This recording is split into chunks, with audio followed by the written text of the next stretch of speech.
starts there.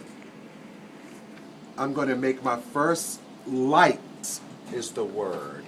Light is the word. I'm going to make my first outline. Now I can do this many ways. I can do it with a pencil, or I can do it with one of my favorite brushes,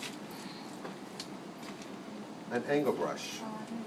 I love these. I love too. them I could actually do a whole face just with this alone, like if I had to. Like I could, use anything. But with this angle brush, you take a dark brown, and let's see, I have so many dark brown powders. Here's one. I'm just going to reach across you. Sorry. See, I like people to be close. Haha. Do the same thing. You can start your first light line there, just very light. And if you notice, I'm kind of pulling the skin a little bit because you always want the skin to kind of go how you're trying to make it look anyway. And everybody wants to look good and young. Everybody, okay? No, everybody for real. Yeah. You look young. You don't look 50, I'm sorry. Thank you so much. You're welcome All so right, much. all right, here you go. So I'm going to slightly pull the eye just a little bit, and that's just going to give me a more flatter plane. And I'm not putting a lot of pressure on it, just very slightly. So when I make my line, it's going to be light. And I can see that line. You don't have to see it. Even from there, I could have done the same thing with the pencil or the brush. Her brow look even more contoured. I'm not even. I'm going to show you the powder. Show you that trick too. I'm making light strokes. And I'm going up. I'm not really making any lines. It's just so light, almost like a feather. And that's how you can. So light, it's called feathering. You can call it any word you want, but that's exactly what it is. Same thing with the angle brush. I feel like my breath stink. Anybody have some gum or mints? I have a man. Oh. I don't smell your breath, but After talking, you don't eat anything, no water, something, it just kind of gets a little, dry, and it's like, oh, I remember that guy. He had some bad breath. Thank you so much. No, that's all I need. Now I feel good. Okay, we're going to do the feathered stroke again. Same thing I did with the pencil. Now, in my brush kit, I actually have a feathered tapered brush smaller than this that I love to do brows and to do lines on their faces too. You can use it for doing eyeliner. You can do it for like lining the eyes, or you can do it for making real exact strokes. You could use this for a lip liner too. If it's really clean, you can shape that lip any way you want it. Same thing. We're just doing light strokes. Do you do one method, or do you combine both methods as far as like powder and pencil? Both. Okay. I do both for sure. I do both. For sure, yes. I'll use my pencil and powder. Just how I'm trying to build it up or make it look. And my other tool that I love more than anything, clear mascara.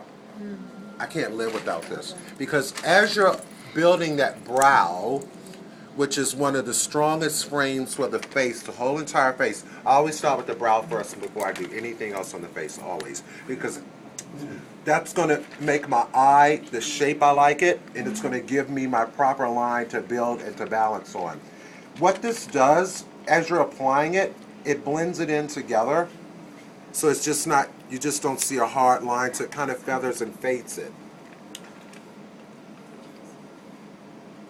Now, just with this basic shape right here that I lightly put on her face, I can take that anywhere I want it. Anywhere. Anywhere. I can make it more dramatic. I can make it more dark. I could do everything I want just with that basic shape. That's all I'm looking for right there. This girl is gorgeous, by the way. Look at that. You can make that line any way you want. You got to remember, at the end of your brow, you never make it as dark as the middle part. That's where you should see most of your dark color. Just slightly though, very slightly. You never want to see a hard line there or there. It should always kind of be effortless. And my strokes are very, very, very light. Because you want to build up, that's all. Now this is just a little black bit blend in.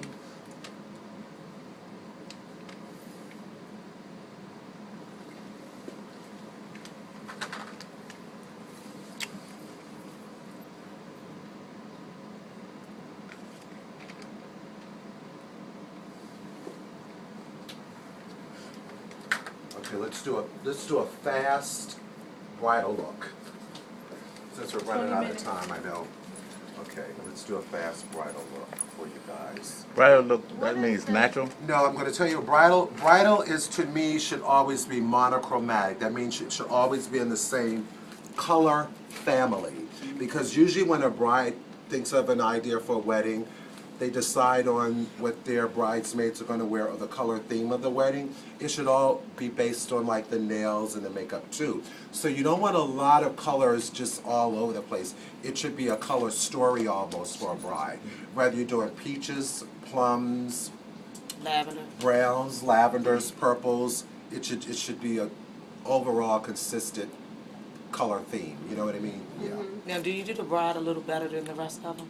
No, you can't do that to They said everybody. that. No. They said do That's the bride only a little better. only you and your bride knows that. Okay. No, but you should never do that. You should never do that. Somehow you make the bride pop more. That's the Okay. thing. You just make her pop more. You underplay everybody else, but you Right. still make them look good. The bride should just pop a little bit more. That's all. That's lip Yeah, gloss? these are lipsticks. Okay. So what I'm going to do with her for a quick color theme, I'm going to do, let's say, purple, pink, which is the same color family. Yeah. Because you got lavender, lilac, in between all of those, okay? I could have did red, or I could have did something in like corals and oranges and burnt oranges. But let's go with something like violets and purples with her. So I'm just going to do this really quick. I'm going to take just a regular blending small tip. So do you do pastel colors? Any color, any Okay, color. any color. Color is color. Okay. Color. Pastels, any colors. But it's all within a family shade. You see how these Right. colors in different, Families. right, exactly. So first we're just going to do some Yeah. basic stuff. Is her lid on something? Talk to me. Is her lid, her payment list, is her lid something proper? I didn't use a primer, I only set it with powder. That's all. I only set it with powder because usually primers are for long lasting wear.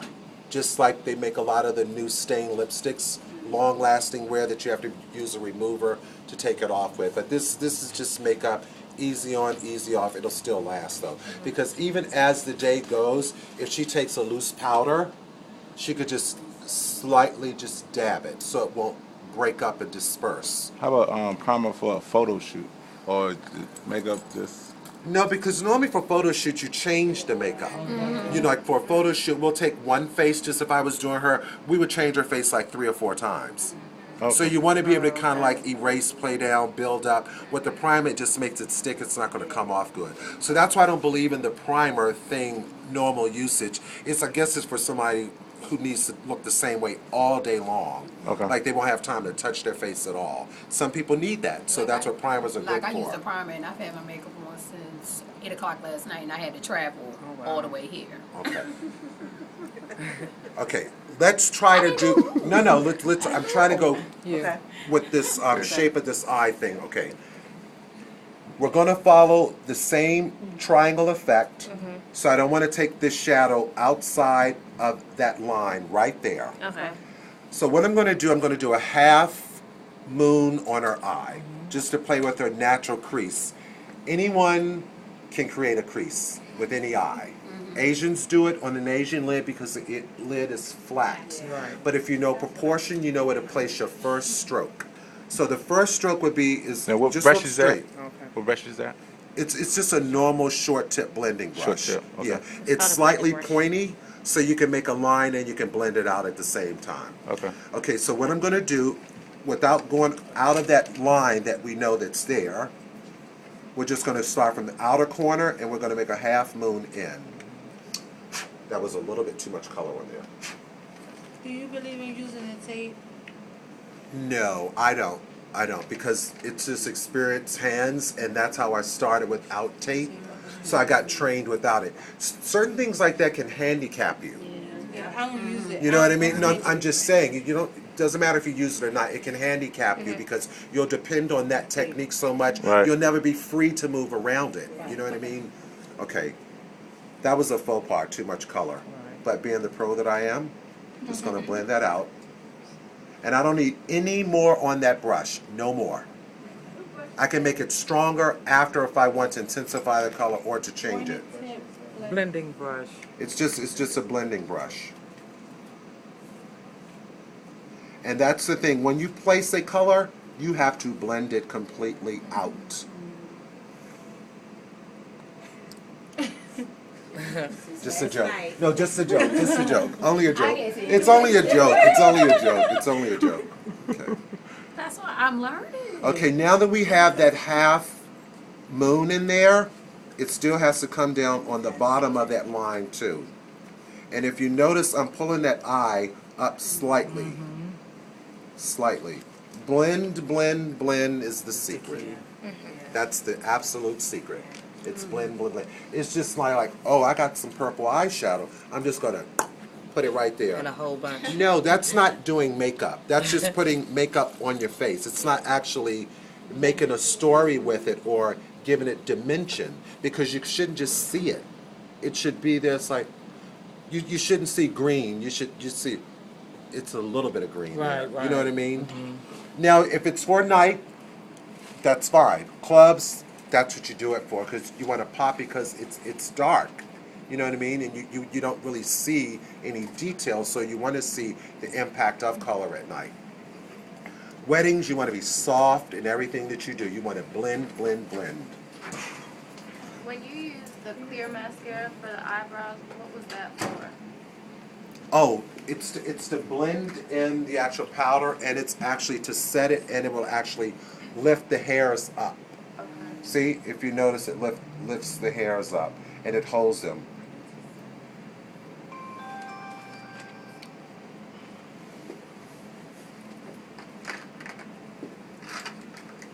You're going to take a little black, and you're going to work it into her lash line. Look down for me and tell them exactly where you want them to place their eyes.